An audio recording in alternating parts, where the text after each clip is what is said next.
Civil rights activist Reverend Al Sharpton has blamed Republican propaganda for the lower-than-expected Democratic Latino vote in Florida's Miami-Dade County, which was a major part of why former Vice President Joe Biden lost the pivotal state to President Donald Trump.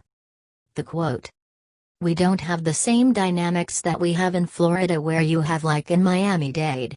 I think it was George pointed out a large Cuban influence in terms of Cuban voters who look more to the propaganda that we're dealing with socialism and all. That offset a large black turnout. Why it matters." Newsweek subscription offers.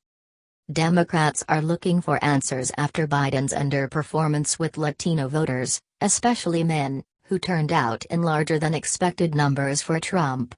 Observers and voices within the Democratic Party, including New York Representative Alexandria Ocasio-Cortez, had warned that Biden's was lacking appeal among Latinos.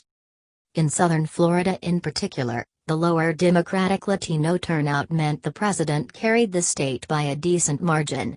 Alarm bells were ringing early in the evening for the Democrats in Miami-Dade, traditionally a big vote winner for the party, where Biden's lead over Trump was significantly smaller than Hillary Clinton managed in 2016.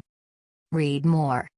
The area is home to a large number of Latino voters, including Cuban, Venezuela, Colombian, Puerto Rican and Mexican communities, whether foreign-born or descended from earlier immigrants.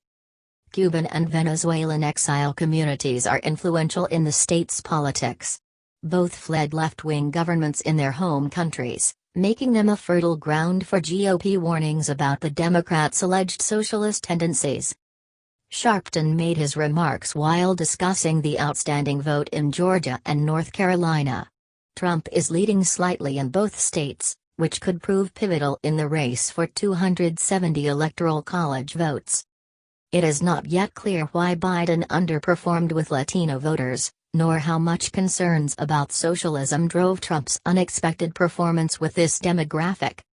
But Biden struggled to attract the Latino vote during the Democratic presidential primaries, an early warning sign that Democrats might struggle with the demographic in the national race if Biden was the candidate. The Trump campaign actively courted these groups that observers warn were being largely ignored by the Democrats. The tactic has paid off, and might yet be an important twist in the tale of the 2020 election.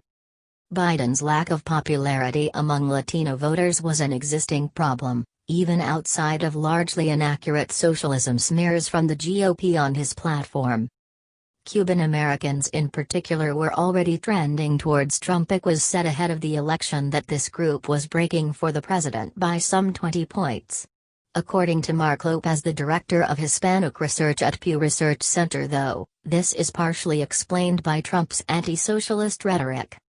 Trump is clearly doing even better among Cuban Americans than some previous Republicans, Lopez told The Atlantic. Biden's weakness in Florida has something to do with the president's anti-socialist rhetoric.